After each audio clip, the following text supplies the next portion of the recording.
Glória a Deus. Dentro da nossa programação, vamos adentrar ao quarto tema da nossa campanha.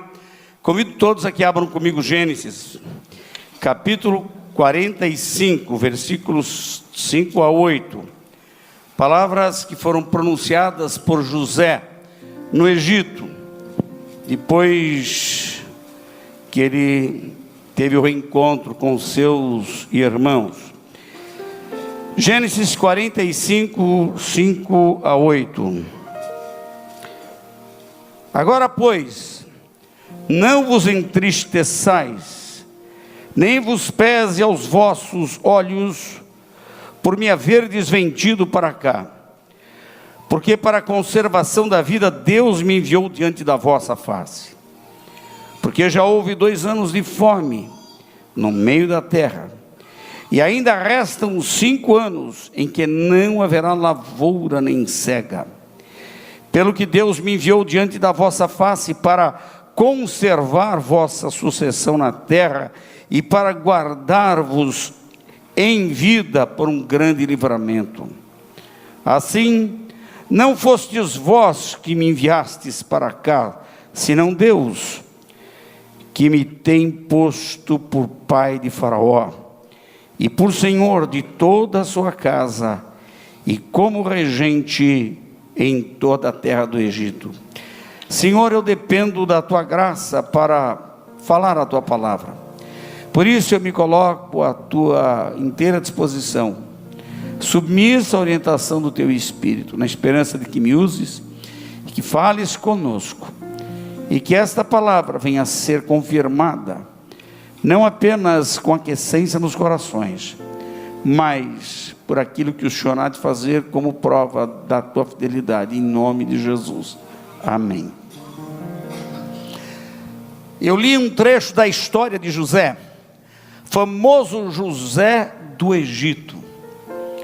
A história de José é uma história bastante triste, porque ele era de uma família, uma casa de 12 irmãos, e ele era tratado de uma forma diferente pelos seus irmãos, que eram mais velhos do que ele.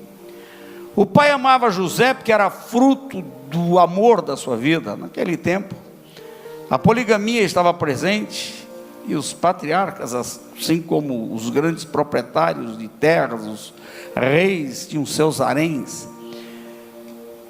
Jacó se casou com Lia, não obstante amasse Raquel, e isso aconteceu por uma trama feita pelo pai dela, das duas. José agora tinha alegria de ver, Jacó tinha alegria de ter o seu filho José consigo, e José era diferente dos irmãos, ele era simples, um coração puro. Deus lhe mostrava antecipadamente o seu futuro, que ele não seria qualquer um. José sonhava que ele era melhor e maior do que os outros, e contava os sonhos. Seus irmãos, como astros, se curvavam diante dele, como feixe de palha no terreno, os outros feixes se prostravam também perante ele. Ele contava isso enraivecia os seus irmãos. E a Bíblia diz que os seus irmãos eram movidos de inveja contra ele.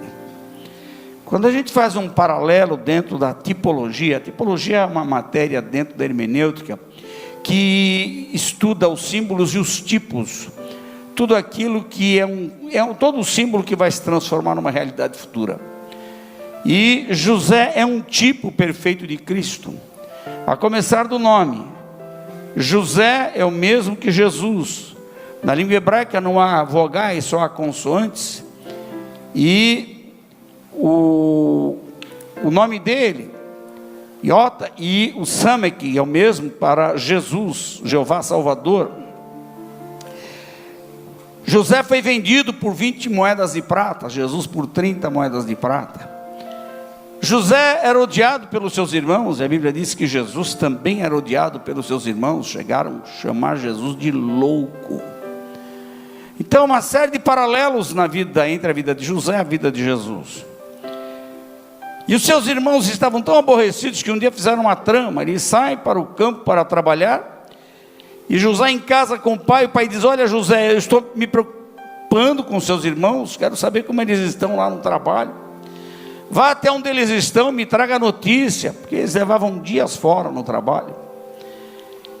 Quando José chega perto deles, eles já começam a zombar. Olha lá, vem um sonhador mor, vamos acabar com ele, vamos nos livrar de uma vez desse garoto que se acha melhor do que nós. Aí tiveram a ideia de jogar José num buraco, e depois mentir para o pai, dizendo que uma besta fera do campo apareceu, mordeu, engoliu, comeu José, matou.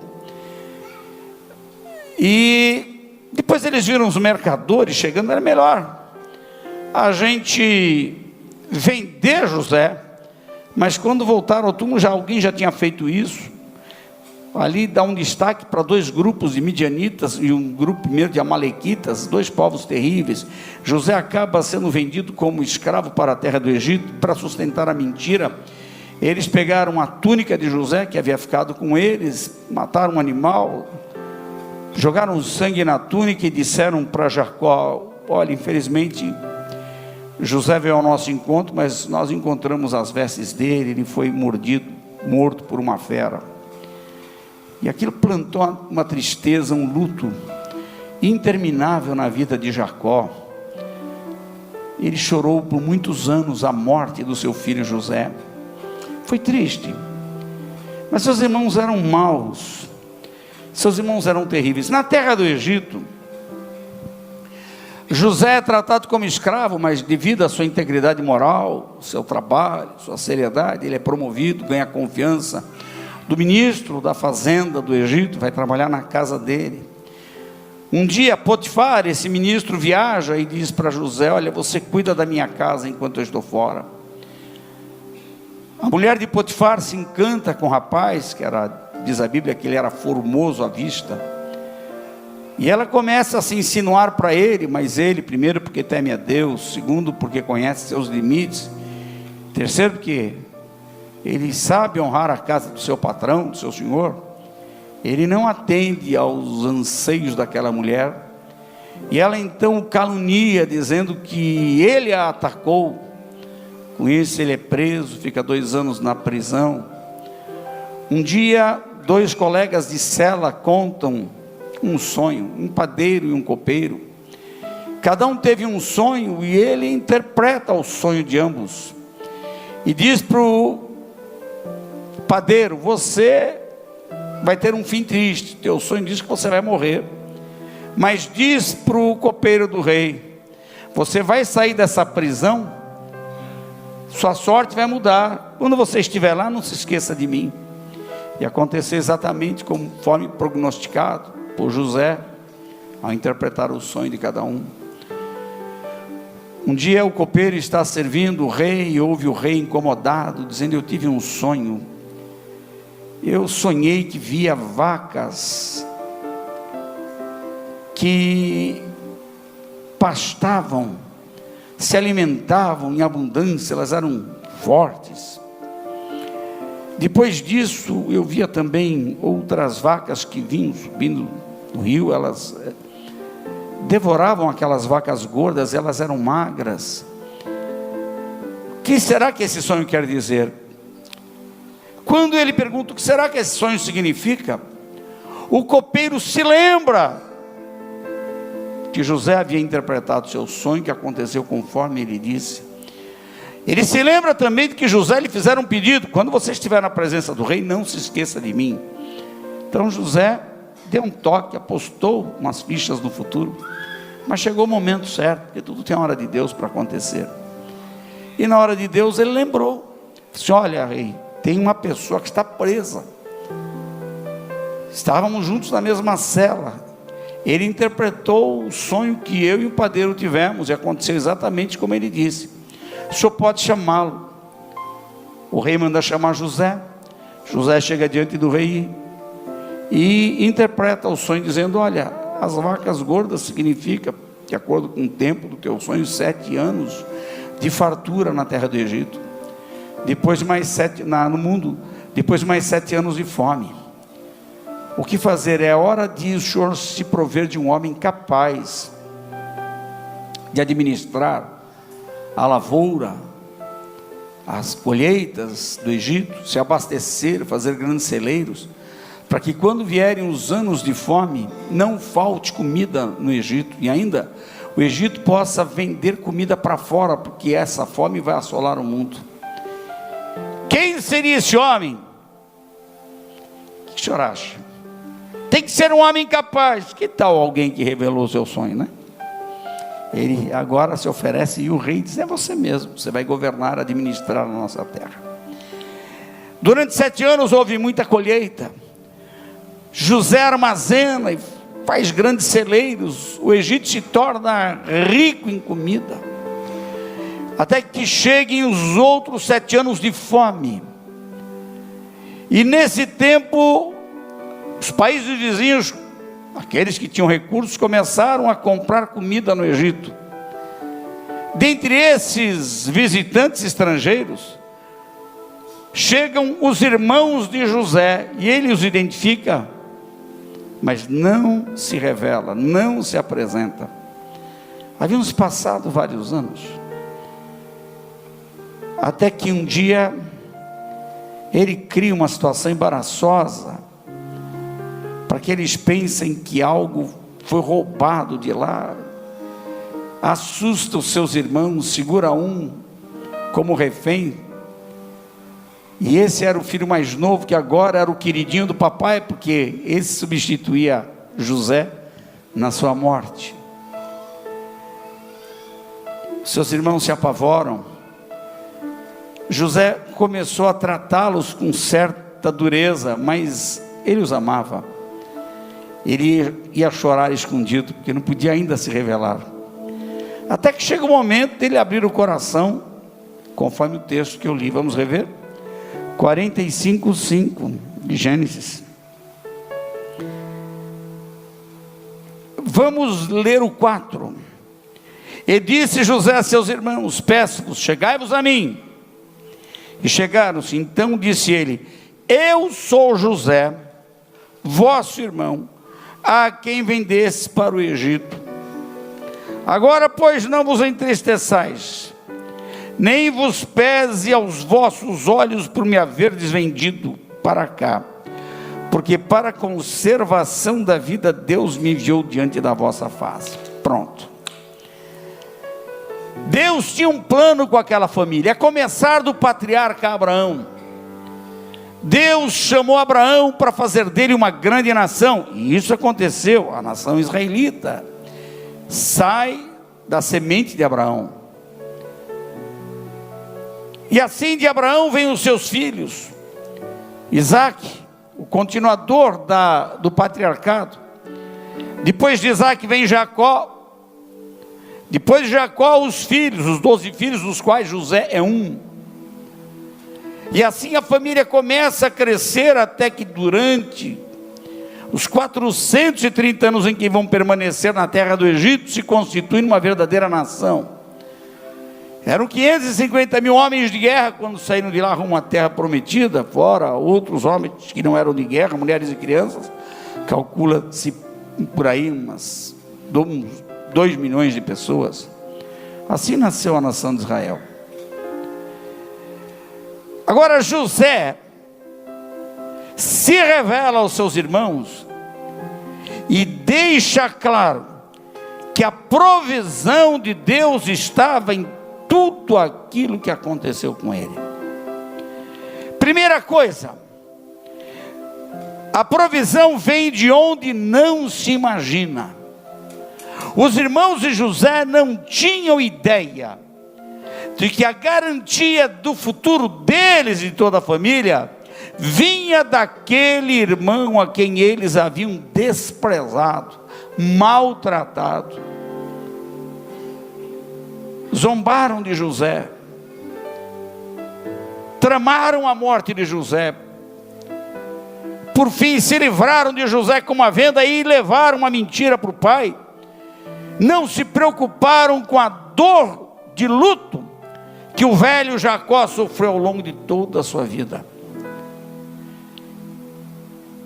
Francamente, quando eu olho para a história do patriarcado na Bíblia, eu tenho uma impressão ruim, qualquer um de nós teria. Não é um bom exemplo para quem Deus vai usar para um grande propósito. Aí eu vejo o que Deus faz. Deus tem uns caminhos que a gente não entende. Bem que diz a palavra de Deus em Naum, primeiro capítulo, versículo 3, o caminho de Deus está na tormenta e na tempestade. Negócio de doido pensar nisso. Aí você lê Salmo 18:3, você vai ver, o caminho de Deus é perfeito. Tormenta, tempestade, mas é perfeito. Calma, que ainda tem mais coisa para você ter mais minhoca na cabeça. Se você ler Isaías 55:8, vai ver que assim como os céus são mais altos do que a terra, assim são os pensamentos de Deus mais altos do que os nossos pensamentos, e os caminhos de Deus mais altos do que os nossos pensamentos. Meu Deus, não dá para nós tentarmos entender a lógica de Deus, o caminho de Deus. Estava esses dias lendo alguma coisa. Eu sempre gosto de ler gente que pensa diferente de mim. Eu leio filósofos, eu leio debates, eu leio essa gente, eu leio ateus, eu leio esse povo todo.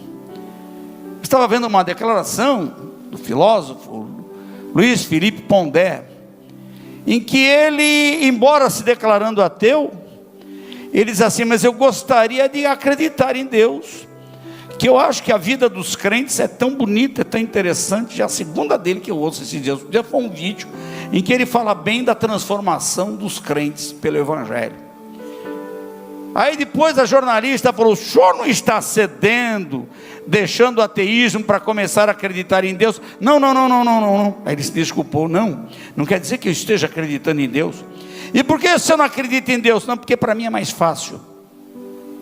Francamente não é mais fácil. Eu dou uma outra versão para a resposta do Pondé. É mais cômodo, mais fácil não é. Irmãos, para ser ateu precisa ter muita fé. Não, eu não tenho fé para concordar tanto assim com Darwin, porque o Darwin é um gênio, e o Darwin criou uma teoria, e todos os intelectuais do mundo seguem a teoria dele. É lindo como tudo acontece bonitinho, como tudo vai se encaixando.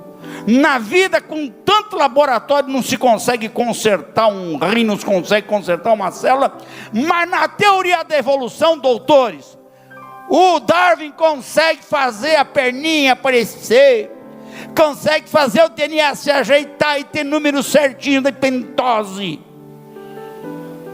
consegue fazer a célula ser dividida em membrana plasmática, citoplasma e núcleo, coisa linda, bonitinho. Consegue fazer um ser macho e um ser fêmea se juntarem direitinho e dar uma espécie igualzinha. Consegue fazer a abelha, criar o favo simétrico no mundo inteiro na mesma medida. Ela tem régua, ela tem compasso no cérebrozinho dela, abelha. Mas no mundo inteiro isso funciona, ano após ano, vai acontecendo, e faz um melzinho. É muita ciência para a gente acreditar que isso não veio do nada. Me empresta um pouco da sua fé para isso, se você tiver, porque eu não consigo. Então por que é mais cômodo? É mais cômodo por causa do pecado. Porque enquanto eu não admitir que tem um Deus, eu posso fazer tudo de errado que eu quiser, que eu não tenho para quem responder. Então, ateísmo é conversa fiada de quem não quer admitir que é escravo do pecado e precisa pecar sem ter que se explicar, porque fácil não é. É preciso uma lógica que nem muitos Darwins juntos seriam capazes de oferecer. Crer é o caminho dos sensatos. Até porque a assinatura de Deus está em toda parte. Um ateu uma vez quis me desafiar. Eu falei, cara, vou inverter a tua pergunta. Me prova que Deus não existe. Me prova que Deus existe. Eu falei, eu quero que você me prove que Ele não existe. Depois a gente continua conversando. Aí não dá. Você acha que eu vou conseguir provar que Deus não existe? Me poupe. Vai pensar você. Eu estou resolvido. Deus tem os seus caminhos assim. E Ele é Deus. E não dá para a gente discutir com Ele. Os caminhos dele são mais elevados do que os nossos. A única coisa que a gente pode realmente fazer direitinho é submeter a Ele, aceitá-lo e seguir as suas ordens. Deus permite que toda uma situação ruim aconteça numa família estrupiada. Porque eu vou falar uma coisa, ô família encrencada, mas já vou mostrar daqui a pouco. Mas igual a família do Jacó, Deus me livre de ter de um conhecido até, muito menos a minha. Eu não queria ser parente desse cara nunca, meus irmãos. E olha, a semente de onde vem nascer Jesus no futuro, hein? Eu não queria ser parente daquela turcaiada lá.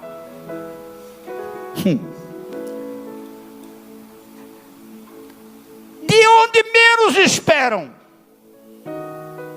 Deus traz a provisão para eles. Fala sério. Essa é a lógica na qual você iria elaborar um plano de provisão? Você criaria um plano de provisão para alguém, partindo de uma lógica tão absurda como essa? Pensa comigo. Deus permite que o carinha sofra com os irmãos mais velhos. Permita que ele sofra uma mentira de que foi morto e é vendido como escravo. Passe por tudo aquilo que passou sendo preso, caluniado no Egito. Foi tortura, gente, para José. Permite que o paizão velho sofra, chore e todos os dias lamente a morte do seu filho querido. Aqueles irmãos de José não tinham coração. Bando de gente ruim. Uma bota ruim nisso. Eu não queria nem para amigo aqueles caras, quanto mais para parente. Estou falando dos patriarcas. Espera que eu vou falar ainda mais mal dele daqui a pouco. Depois você vai ver se eu tenho razão. É a Bíblia que fala. Vocês acham que não dá, mas Deus usa cada coisa. São os caminhos de Deus. Aí você diz assim, estou passando uma luta. Para pensar um pouquinho se Deus não está te construindo. E Ele está nos construindo. E a Bíblia diz, aquele que em vós começou a boa obra, a aperfeiçoará até o dia de Cristo. Ô barro, você está na mão do oleiro. De vez em quando você sente a dor de ser quebrado. Mas já estava ficando bom, já estava me sentindo um vaso bonitinho na frente do espelho. E ele me tacou no chão, me esmagou para começar tudo de novo. Por que ele fez isso? Fica na tua, porque são os caminhos dele, os pensamentos dele.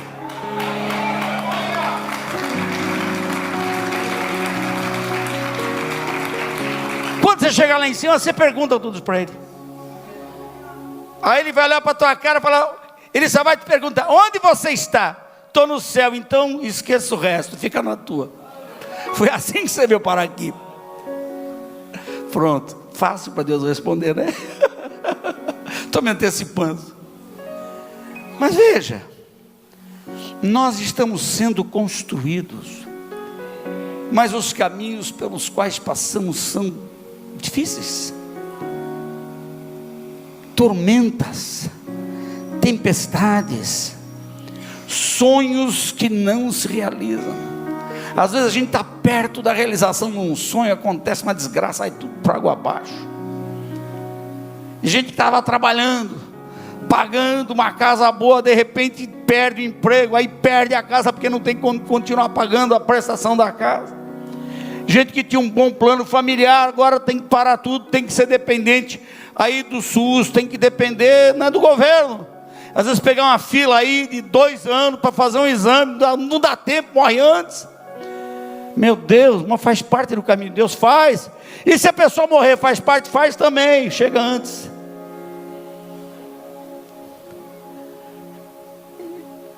Na eternidade nós vamos entender coisas para as quais não há explicação aqui. Mas eu vejo que esse caso de José me faz entrar pelo caminho da teodiceia. Teodiceia, pastor Walter, fala uma coisa mais fácil de entender. O que é teodiceia? Teu, Deus, diceia, é o discurso da defesa de Deus numa linguagem mais comum. Mas é o ramo da filosofia e também da teologia que explica por que o mal existe. E nós, pastores, teólogos, somos inquiridos sobre isso. Por quê? Por que nascem pessoas com defeito? Por que tanta gente morre? Por que tantas coisas ruins acontecem? Acontece. Tristes são os nossos desafios de viver tudo isso. Diariamente ligar a televisão ou rádio no carro e ouvir das desgraças que acontecem, ouvir tudo que está acontecendo, ouvir desgraça, ouvir política, tudo a mesma coisa hoje. Coisas tristes acontecem. Para nós nos solidarizarmos com os que sofrem, mas não só isso, para nós também orarmos, mas para nós também fazermos alguma coisa, porque essa é a matéria-prima de Deus para a gente agir. A Bíblia diz que Deus preparou as boas obras para que andássemos nelas. Então as coisas ruins acontecem para a gente arregaçar a manga e fazer alguma coisa. Por isso que acontece coisa ruim, para a gente se mexer, agir, orar, mostrar o amor de Deus. O mundo não é bom, mas se Deus fosse bom, Ele é, e não venha com conversa. Ele é bom e vai continuar sendo bom, independentemente da opinião que as pessoas tenham acerca dele. Isso não vai mudar a ordem dos fatos. Essa semana, num culto na casa do Heron, havia vários colegas dele do SBT, e uma senhora se espantou quando eu disse: sabem o que é que nós, seres humanos todos, mereceríamos? Em vez de ficar perguntando por que é que acontecem coisas ruins, eu disse: sabe o que é que todos nós mereceríamos? A morte e o inferno, ponto final. Sério? Porque a Bíblia diz que isso foi destinado para o homem, porque todos pecaram e destituídos, significa banidos estão da glória de Deus. Então não tem gente boa. Paulo faz uma indagação dessa quando escreve aos Romanos, o 5º capítulo, ele diz assim: tem alguém bom? Não há um justo, não há nenhum sequer.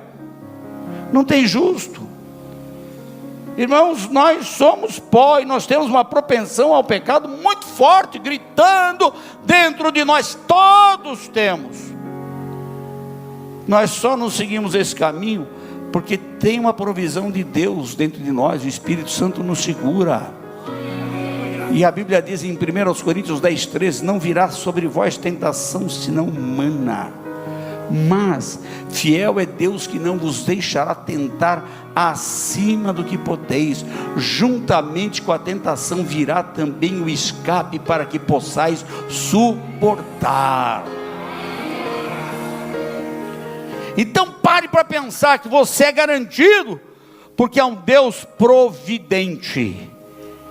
Ele nos provê da sua graça, e nas nossas necessidades Ele provê o material, nas nossas doenças Ele provê a saúde, e nos nossos conflitos familiares Ele provê o acerto, como nós vamos ver agora. A provisão através de José foi a que garantiu o sustento da família nos 2 primeiros anos de fome. Eram 7. Por 2 anos eles não sabiam que o provedor era o irmão abandonado, maltratado, vendido, que agora era governador, eles não sabiam. Nos 2 primeiros anos, enquanto Jacó tinha dinheiro, mandava comprar comida no Egito. Então por 2 anos compraram comida, José vendia comida, ia para a casa do pai. Mas no final de 2 anos José fez as contas: agora é hora de eu me revelar e trazer minha família para cá, porque tem mais 5 anos pela frente. Veja o versículo 6, depois veja o versículo 11, olha o que diz aqui, na sua autorrevelação: porque já 2 anos de fome houve no meio da terra, e ainda restam 5 anos em que não haverá lavoura nem cega. E repete isso no versículo 11: ali te sustentarei, porque ainda haverá 5 anos de fome, para que não pereças de pobreza, tu e a tua casa e tudo que tens. Veja aí, foi José, de onde não esperavam, foi aquele que Deus usou para garantir a provisão. Às vezes Deus põe alguém no nosso caminho para nos abençoar, para nos ajudar, viu? E Deus sempre põe alguém no nosso caminho. Eu vou repetir isso para que você guarde e nunca se esqueça. Deus sempre põe alguém no nosso caminho para nos ajudar. Se não é numa coisa, é noutra. Preste atenção nisso. Deus põe alguém no nosso caminho, e às vezes alguém que você não imagina. Bem, a provisão agora faz algo mais do que isso. Traz uma correção numa família totalmente desajustada. Falei, pensa numa família que eu não queria como parente. Olha só, o Rubem um dia, porque o pai tinha um harém, tinha as suas mulheres. O Rubem um dia chega na cama devagarinho de uma das mulheres do pai dele e deita com ela, pratica incesto. Você queria um filho desse em casa? Não respeitou o pai, não respeitou a mulher. Tudo bem que naquele tempo tinha poligamia, era concubina, mas era mulher. Naquele tempo a poligamia era tolerada. Deus é contra, mas ele tolerou, sabia? Abraão foi polígamo, os patriarcas foram polígamos, Davi foi polígamo, aquela cambada foi polígama. Ô, gente para gostar de mulher que nem aqueles, nunca vi igual. Deus não queria que fosse assim, mas tolerou isso por um tempo. Quando chega no Novo Testamento, isso é proibido absolutamente, até porque as leis romanas, no tempo em que o Novo Testamento foi escrito e aconteceu, viu? Elas proibiam a poligamia, isso era crime, e é até hoje. Bem, mas o Rubão foi lá, não respeitou o pai. Olhem outra situação. Os irmãos tinham uma irmã chamada Diná. Um dia, um rapaz chamado Siquém vê a moça e engalfinha a moça, abusa dela. E ela agora tinha um problema sério pela frente, porque nesses casos, sabe como é que eles tratavam? Eles matavam a pessoa que fazia isso. E se não houve da parte da moça um ato espontâneo, ela foi vítima, ela podia sobreviver. Mas se sendo solteira ela houvesse consentido, então também ela era morta por apedrejamento. Esses caras não eram nada bonzinhos. Aí um dia o Siquém chega para o pai deles e diz: pai, tem uma confissão a fazer. Sabe aquela família dos muitos irmãos lá, do Jacó? Tem uma filha chamada Diná, e eu me enamorei dela, gostei da moça e antecipei as coisas lá. Mas eu quero me casar com ela porque estou enamorado dela, gosto dela. Faz um favor para mim, fala com Jacó, pede a mão da moça em casamento para mim. Aí chegou aos ouvidos dos irmãos do José, né? Os bonzinhos. De jeito nenhum, esse miserável se antecipou, abusou da nossa irmã. Não, pelo amor de Deus, meu filho gosta da sua filha, eu tenho outras filhas aqui, vamos entrar num acordo, vamos fazer um acordo, eu ofereço as minhas filhas para se casarem com os teus filhos. Jacó estava entendendo, aceitando a condição. Aí eles acabam entrando num acordo, e o acordo é o seguinte: tá bem, nós vamos fazer isso, mas todos os homens da sua terra, os siquemitas, os irmãos, os empregados, todo mundo que morava na fazenda, eram muitos homens, vão ter que se identificar com a nossa gente, com a nossa cultura. Como? Circuncisão. Os judeus praticam a circuncisão no menininho, no 8º dia de vida, né? Não tem anestesia nada, mas acredita-se, aí tem uns médicos, o doutor Carlos, que é mais especialista em pele, para explicar isso. Corta a pelezinha do prepúcio, do menininho, e fazem uma festa, isso é chamado de circuncisão. Mas agora fazer isso em adultos, sem anestesia, gente, é para dar febre, é para dar infecção, é para um monte de coisa, né? Aí todo mundo aceitou. Se é por isso nós fazemos, vamos todos aqui aceitar a circuncisão. Todo mundo daquela casa aceita ser circuncidado. Todos os homens passam pela cirurgia sem anestésico. No auge da dor, 2 dos filhos de Jacó, Simeão e Levi, chegam lá no lugar onde eles estão repousando, gemendo, gritando de dor, com febre. Matam a espada todos eles, saqueiam todos os bens dele. Miseráveis esses 2 filhos de Jacó, netos de Isaac, bisnetos de Abraão, gente que tinha a bênção da primogenitura herdada pelo pai, pelo avô Jacó, no caso pelo pai.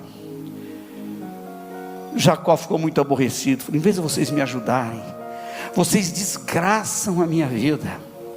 Um já havia deitado com a mulher do pai, agora esses aí. Parou aí? Não. O Judá me apronta também, casa com uma moça, morre a moça. Bom, o filho dele casa com uma moça. Esse moço morre. Aí ele tem que dar, pela lei do levirato, quando morre um homem, um irmão dele tem que casar com a viúva, para a viúva agora não sair da família. Então o harém continua aumentando. Agora Onã, filho de Judá, se casa com essa moça chamada Tamar. Mas gente ruim, a Bíblia fala mal dele, morreu matado, sem vergonha, filho de Judá.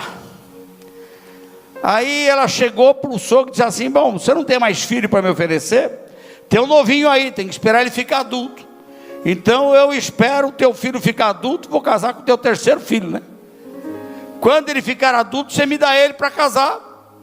Porque aí tinha questão de herança, não podia perder aquilo.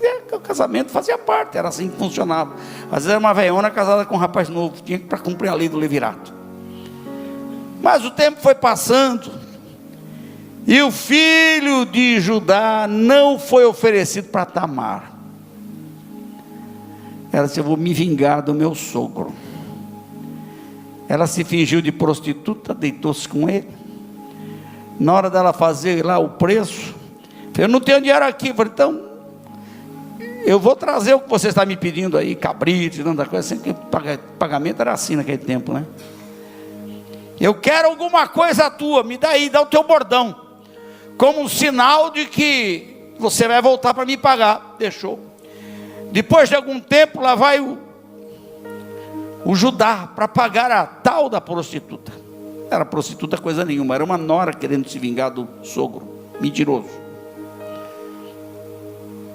Ele procura pela prostituta da cidade, e alguém diz aqui: não tem prostituta nenhuma. Não.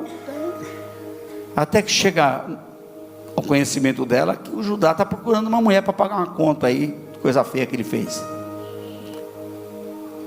Aí ela chega para ele, mostra esse bordão. Você conhece esse bordão?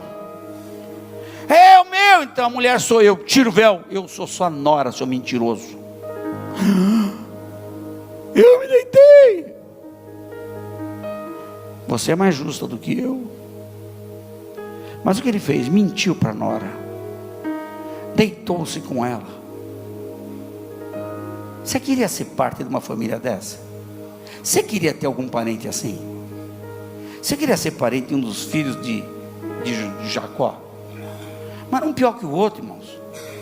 Sem contar que eles estavam todos aconchavados no caso do José. Todos eles consentiram. Na época, o único que foi mais assim, tentou defender o menino, foi Rubens. que deitou com a mãe, com a mulher do pai, mas não era em nada melhor do que os outros. Que família ruim.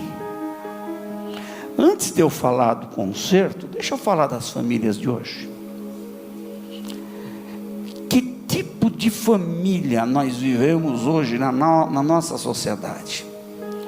Primeiro, que a família pós-moderna é uma família que está sofrendo ameaças de filosofias da esquerda.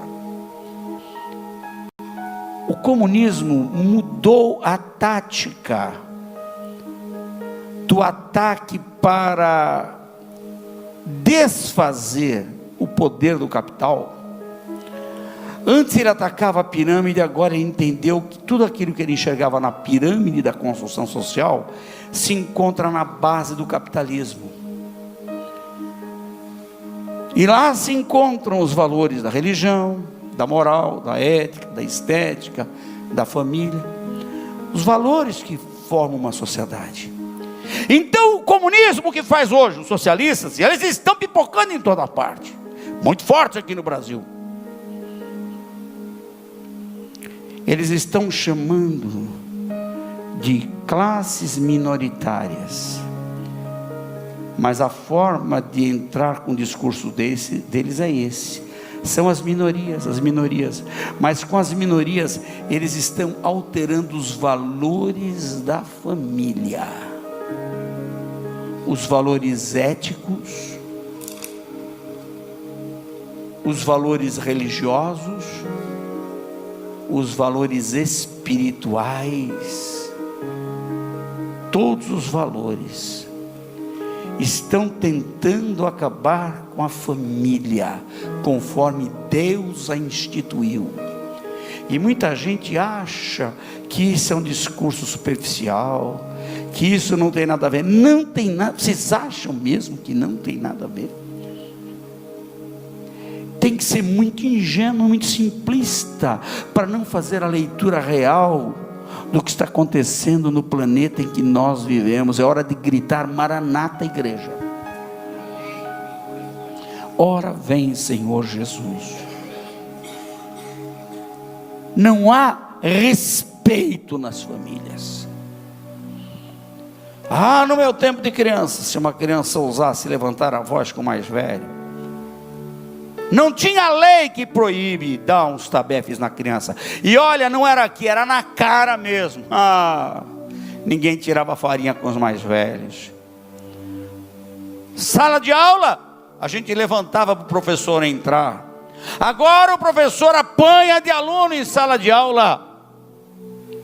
E quem vai ser defendido nos tribunais? É a professora que levou a surra? Não, é o bandidinho que está lá, que não sabe o que faz. Aliás, até 17 anos de idade ele é um inocentinho. Ele não sabe o que é uma arma, ele não sabe o que é palavrão, ele não sabe o que é esmurrar alguém. Me empurra para ver se eu estou na esquina, seus comunistas miseráveis.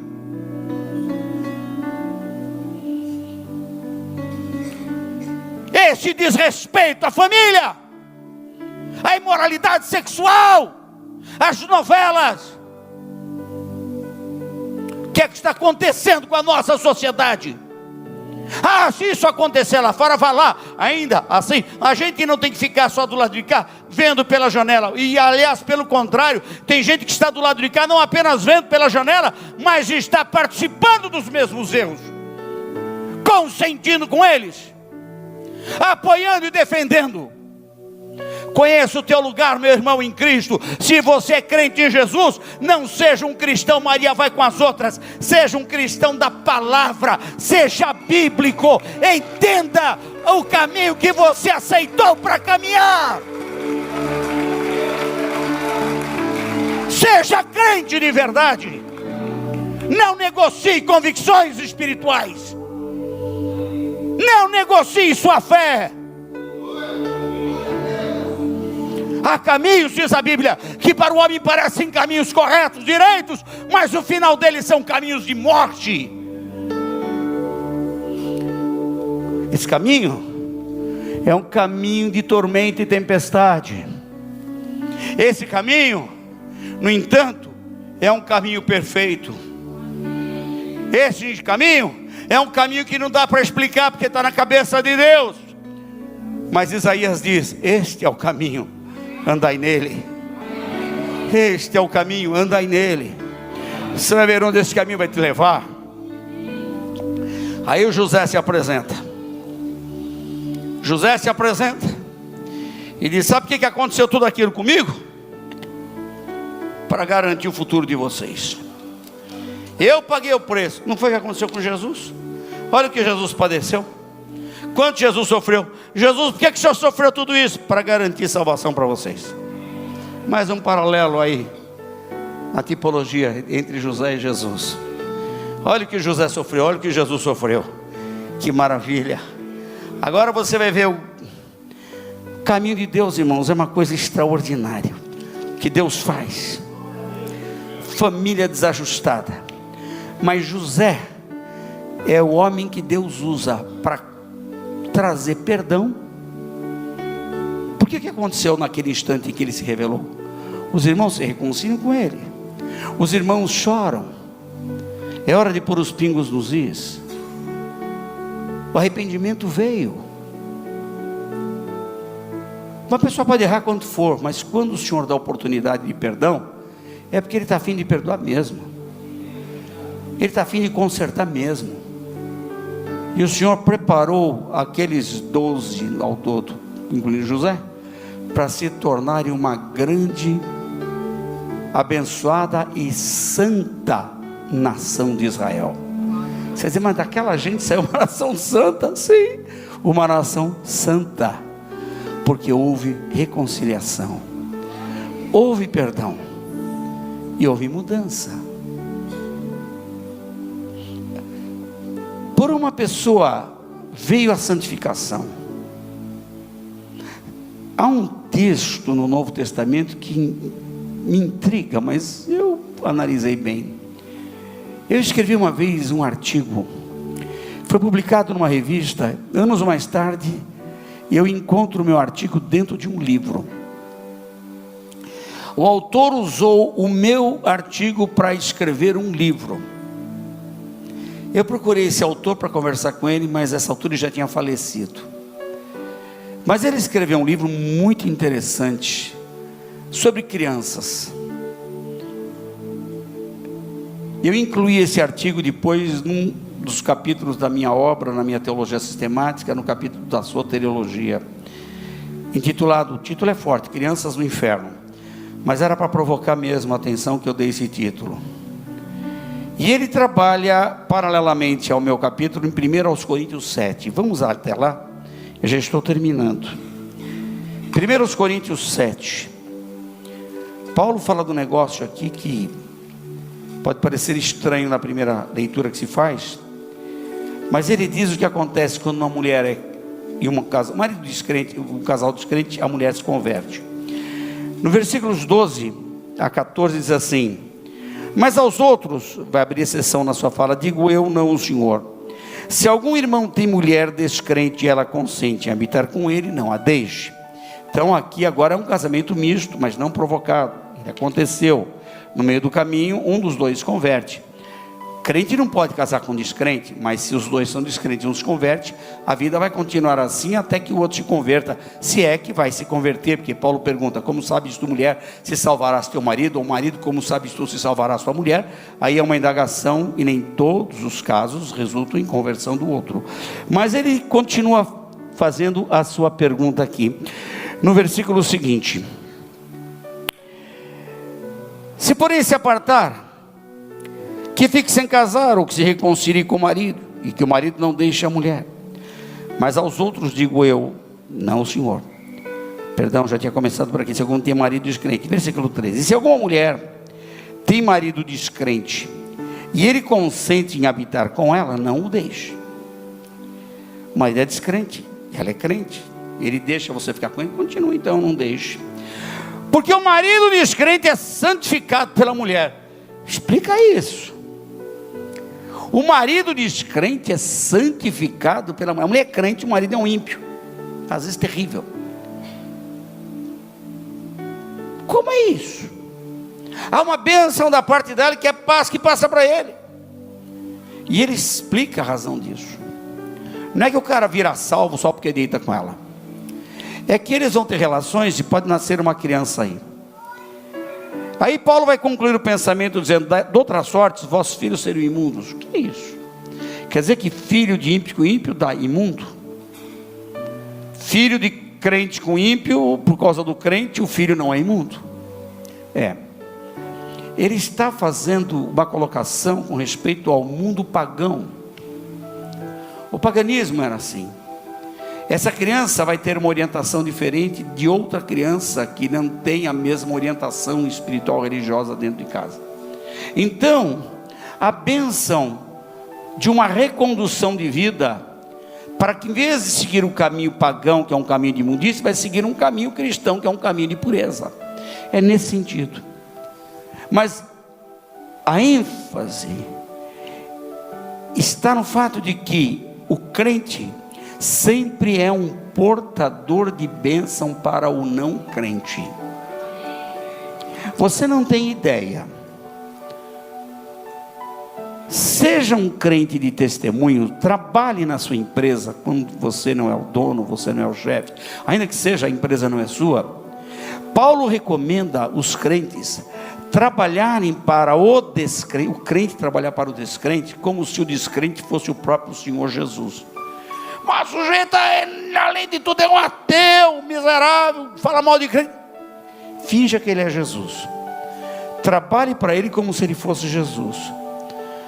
E o que eu ganho com isso? Você não, a empresa, todo mundo ganha. Você vai ser um portador de bênção naquele lugar e não sabe. Eu não estou com conversa de pregador neopentecostal, meus irmãos, por favor. As minhas afirmações são balizadas na palavra de Deus. Eu estou lhe dizendo que é assim que acontece. Você, como salvo, é portador de bênção, ainda que no meio dos ímpios. Por isso que o testemunho tem que ser muito alto. Você é diferente. Você salga o ambiente. Você muda a ordem das coisas. E aqui eu estou terminando. José manda agora aos seus irmãos, uma vez identificados, chamar o pai. Qual é a grande notícia que ele manda dar para o pai? Que ainda depois de velho, continua chorando diariamente a morte do filho. José, meu filho não está aqui. José, meu filho. Aí ele veio parar na porta da casa dele, carros reais. O próprio faraó emprestou carros dele para mandarem buscar Jacó no Egito. Na porta da casa, aquela fila de carros com rodas de ouro. Quando chega a comitiva, chegam os filhos do velho para dizer para Jacó: Jacó, temos uma notícia para te dar. O velho: só falta ter morrido mais um filho. José ainda vive. O que você faria se recebesse uma notícia dessa? Embora eu esteja ensaiando para terminar, eu me lembro que uma vez em Santos, quando eu dirigi o seminário lá, apareceu um rapaz todo mal vestido, mulambeiro. Não, eu estava dirigindo um culto na quinta-feira. Naquela noite eu não fui para o seminário. O pastor pediu para eu dirigir o culto, ele aceitou Jesus. Falei com ele, o rapaz tinha uma cultura, falava inglês, todo mal vestido. O que é isso? Aí ele contou a história dele. Minha família me tem como morto. Eu saí de casa, fui para Miami, lá comecei a me drogar, voltei para o Brasil, passei em casa, vim aqui para a praia, e eu estava me afogando quando um homem, pescador, me resgatou no mar, e eu não tenho onde morar, estou nas ruas, arrumei um lugar para ele ficar, arrumei roupa, tudo. Aí o grupo das senhoras, o grupo de oração, irmã Sônia, olha o trabalho das irmãs, se reuniu E o rapaz foi batizado com o Espírito Santo. Aí ele contou quem era realmente. Ele dava um nome falso, um pseudônimo. Mas depois de batizado com o Espírito Santo, deu endereço, deu nome, deu tudo. As irmãs vêm aqui no Morumbi, numa mansão, tocam na mansão e perguntam pelo rapaz, pelos pais do rapaz. E o mordomo da casa diz assim: não, desculpe senhoras, ele morreu. Os bombeiros encontraram as roupas dele na praia, deram como morto. Ela se chama a mãe dele, porque eu tenho uma notícia para dar. E ela veio.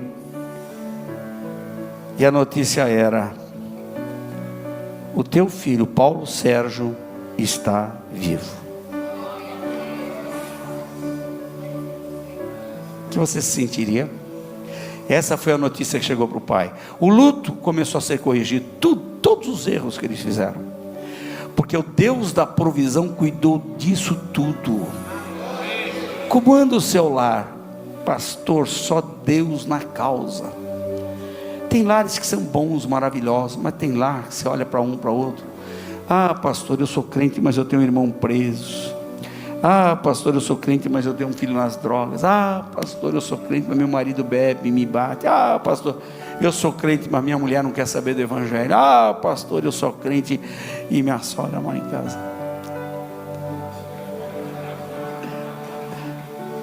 Brincadeirinha. Cada um tem uma história para contar. Mas o Senhor tem provisão. Deixou bem claro. Vamos rever o texto de Gênesis 45 para terminar nele. Olhem a palavra de Gênesis, guarde esse texto e nunca mais se esqueça dele. Gênesis 45. Para a conservação da vida, Deus me enviou diante da vossa face. Versículo 5. Eu vou repetir isso outras vezes. Para a conservação da vida, para o futuro de vocês, Deus me conservou com vida. Deus tinha um propósito com aquela família. Nos anos 1980, o Brasil foi infestado com umas doutrinas falsas da chamada confissão positiva, que nasceu nos Estados Unidos, porque tudo que presta e tudo que não presta pode saber que sai de lá. E aí Kenneth Hagin apareceu com essa doutrina, influenciado por um homem que veio da ciência cristã chamado Kenyon. O sucessor de Kenneth Hagin, Kenneth Copeland. E muitos livros dele foram vendidos aqui no Brasil. E eu nunca vi tanto crente mudar a linguagem como naquele tempo, dos anos 90 até o início do ano 2000. É um tal de toma posse daqui, decretar de lá, e quebra de maldição daqui, e cura interior de lá, e você é Deus. Mas tanta bobagem foi falada naquele tempo. E eu fui convidado para muitos lugares para dar conferência para pastores, para desmistificar essas mentiras, principalmente uma literatura de Marilyn Hick, quebrando as correntes da maldição hereditária. Se você tiver um livro desse na sua estante, queima, por favor, ou rasgue, não põe no lixo assim, porque alguém pode ler e se estragar. Não tem quebra de maldição, não! Até porque quem amaldiçoa é Deus. Vai terminar sem mostrar na Bíblia, fica ruim, né? Jó 3:33. Dos dois tipos de família: a família abençoada e a família amaldiçoada. Qual que você pretende? Provérbios 3:33, acho que é isso, né? A maldição do Senhor, de quem? A maldição de quem? Não é do diabo, não. Deus não está praguejando, está amaldiçoando. A maldição do Senhor habita na casa do ímpio, na família dele. Mas ele abençoa, ao contrário da maldição, o justo. Esse ele abençoará. Então Deus pragueja na casa do ímpio? Não, maldição não é praguejar. Maldição é tirar a bênção. Isso é maldição de Deus, ele tira a bênção. Não está garantido por bênção. Isso é maldição. Aí vem a turma e fala, você tem que fazer corrente de quebra de maldição. Maldição hereditária. Aí você vai lá para... Isso aqui é o 28. Que tendes vós que dizeis, os pais comeram uvas verdes, os dentes dos filhos se embotaram, vivo eu, diz o Senhor dos Exércitos, que nunca mais direis esse provérbio, né, doutrina de Israel. A alma que pecar, essa morrerá. O filho não responderá pela maldade do pai, o pai não responderá pela maldade do filho. E insiste o autor, a alma que pecar, essa morrerá. Pronto, vai, continua. Não tem esse negócio não. Mas se você ler a história de vida de gente torta, você vê que os filhos nasceram tortos. Se você ler a vida de gente reta, vai ver que os filhos saem retos. Aliás, eu trouxe até uma coisinha aqui que eu não li, mas vou ler agora para vocês. Tá mal que passou um pouquinho de tempo. Vocês querem ou não? Duas famílias. Isso aqui está em muitos livros, você acha. Família de Jonathan Edwards, famoso pregador avivalista. Grande pregador do evangelho avivalista do século XVIII. Teve entre seus descendentes 13 presidentes de universidade, chique, hein? 30 juízes, 100 advogados, 60 médicos, 75 oficiais militares, 100 pastores, 60 notáveis escritores, 3 senadores, 80 pessoas em cargos elevados na política, incluindo governadores, ministros, embaixadores e um vice-presidente dos Estados Unidos. O Jonathan Edwards era um homem crente. Passou para os filhos um bom legado.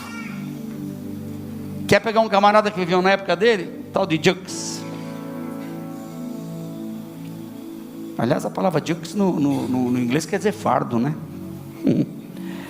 Bêbado, inveterado, não trabalhava, passava dias fora de casa, nada ofereceu de bom para os seus filhos, pai ausente. Teve 540 descendentes, 310 morreram como indigentes, 150 foram criminosos, incluindo 7 assassinatos. Ou 7 assassinos, mais de 100 foram alcoólatras e metade das suas descendentes foram prostitutas. Maldição e bênção, sim. Mas por quê?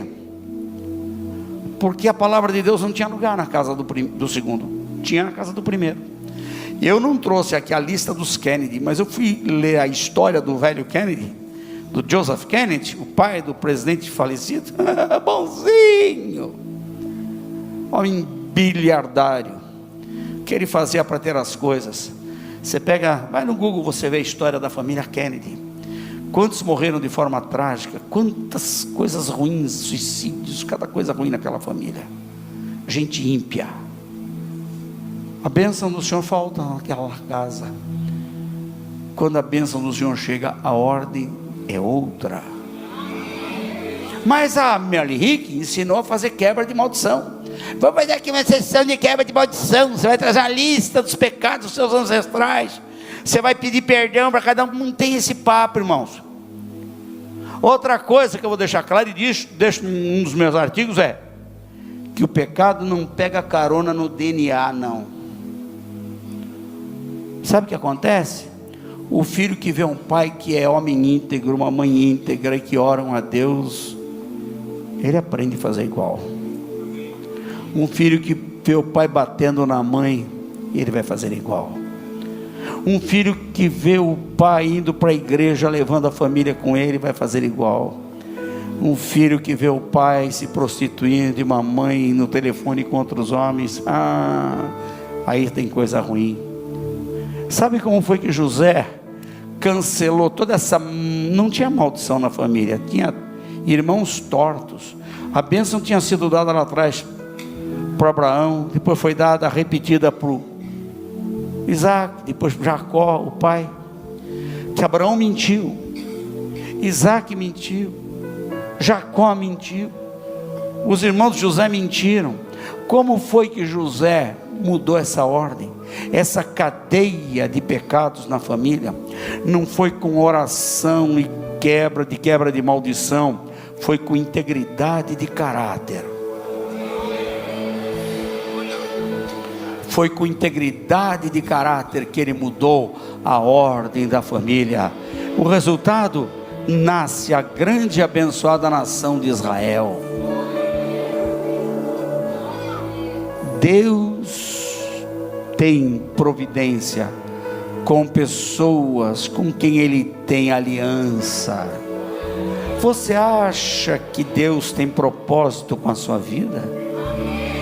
Deus não está ausente de nenhum propósito na vida do salvo. Todo salvo está aliançado com Ele. Quando nós aceitamos Jesus, foi feita uma aliança, e não há aliança sem promessa, diz Hebreus 8:6, e a promessa garante a aliança. Quando você aceitou Jesus, você fez aliança, e você está garantido no texto das melhores promessas, Hebreus 8:6. Então, eu quero orar por você e pela sua família. Se tem coisa torta, a gente torta. A conservação de Deus está em você. As coisas vão mudar. Fique de pé. Glória a Deus. Você entendeu a mensagem? Antes de orar, vamos ter um momento de adoração. Somente louve ao Senhor. Não peça nada. Não peça. Não use o verbo pedir, nada disso. Só glorifique, só exalte o Senhor. Só adore enquanto você ouve essa canção. Te adoramos, Senhor, te bendizemos. Tu és um Deus de toda providência. Tu és um Deus que garante o futuro. Louvamos o teu nome, Senhor.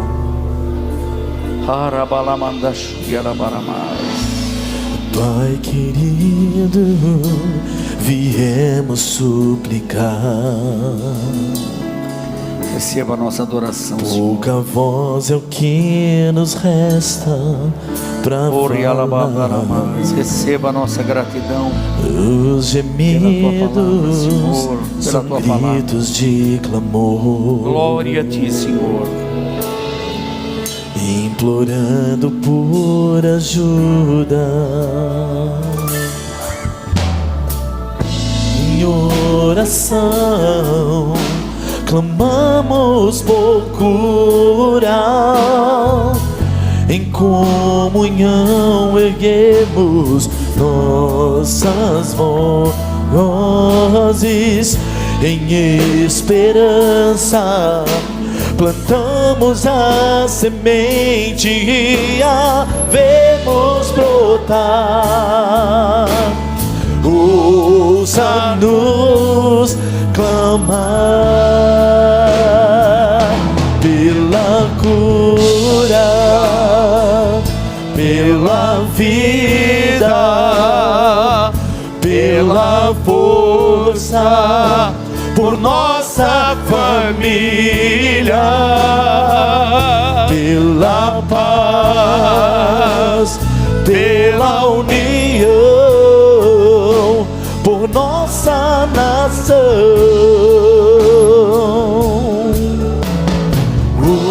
Ouça-nos clamar.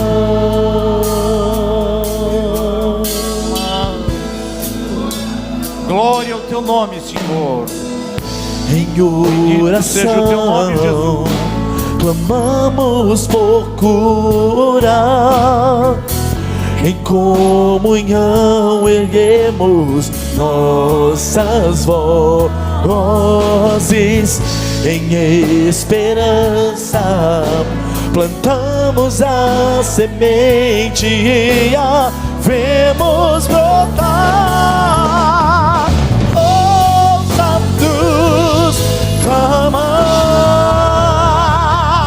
pela cura, pela vida, pela força, por nossa família, pela paz, pela união,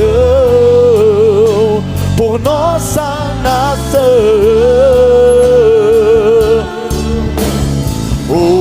Ouça-nos clamar, clamar, clamar, clamar, clamar, clamar. Erga suas mãos e decore.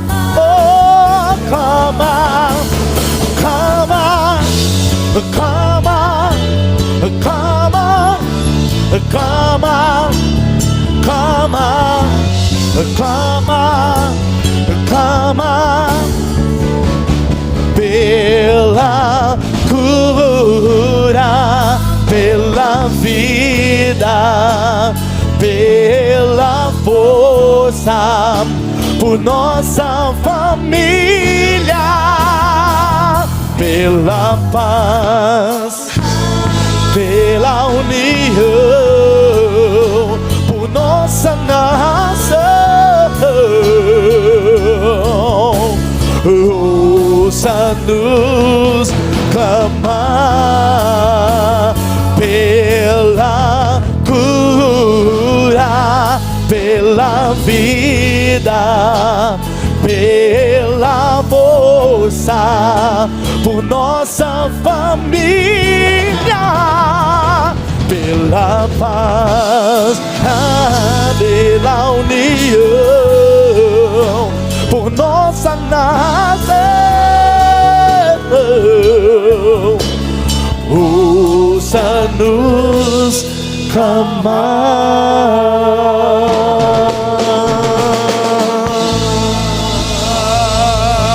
Aleluia. Glória a Deus. Eu não vou pedir para vocês virem à frente, mas eu vou pedir para levantarem as mãos. Nós vamos fazer uma oração pelas famílias da igreja. Pai querido, a tua palavra foi pregada e vimos no exemplo de José uma mudança de trajeto, curso de vida de uma família para a qual, ou com a qual tu tinhas um grande propósito já desde o patriarca Abraão, passando por seu filho Isaque, depois Jacó, mas que agora, Senhor, estava minada pelos pecados da mentira, do incesto, do roubo, da violência. Deus, quantas coisas ruins. No entanto, a tua aliança estava já estabelecida, e tu não falhas, tua palavra se mantém de pé, e ainda que formos infiéis, o Senhor contudo permanece fiel. O Senhor foi fiel ao pacto feito com os ancestrais, até que o Senhor usou aquele pobre rapaz sofrido na mão dos irmãos José, e o Senhor o honrou, fazendo dele governador do Egito. Foi ele aquele que realinhou o futuro da família. Eu peço que tu venhas trazer igualmente uma bênção para as famílias desta igreja. Há coisas erradas, falta de amor, tira o ódio, falta de perdão, tira isso, Senhor. Dá um coração amoroso e quebrantável para cada um. Falta de socorro, de estender a mão, o egoísmo presente. Senhor, que haja conserto, que haja mudança de comportamento. Aquele que está desviado, faça algo para que volte. Aquele que está vivendo, padecendo problemas financeiros, na saúde, com a justiça, com más companhias, caminhos errados, Senhor, que a bênção de um se multiplique para alcançar os demais. Senhor, como diz o texto de Paulo aos Coríntios, a mulher crente santifica o marido. José foi o santificador do lar dos filhos de Jacó, dos seus irmãos, e o Senhor cumpriu o teu grande propósito com aquela gente, fazendo dela uma grande nação. Senhor, faça uma obra na vida dos filhos, dos pais, dos irmãos, dos sobrinhos, dos cunhados, dos genros, das sogras, de cada um, dos tios, dos primos. Que a bênção da salvação, a bênção da santificação se espalhe.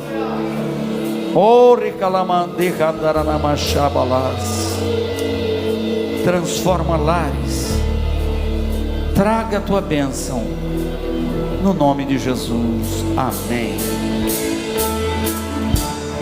Glória a Deus. Pela cura, pela vida, pela força, por nossa família, pela paz, pela união, por nossa nação. Ouça-nos clama, clama, clama. Erga suas mãos e clame ao Senhor. Oh, oh, oh. Clama, clama, clama, clama, clama, clama, clama, clama, clama, pela cura, pela vida, pela força, por nossa família, pela paz, da união, por nossa nação. Ouça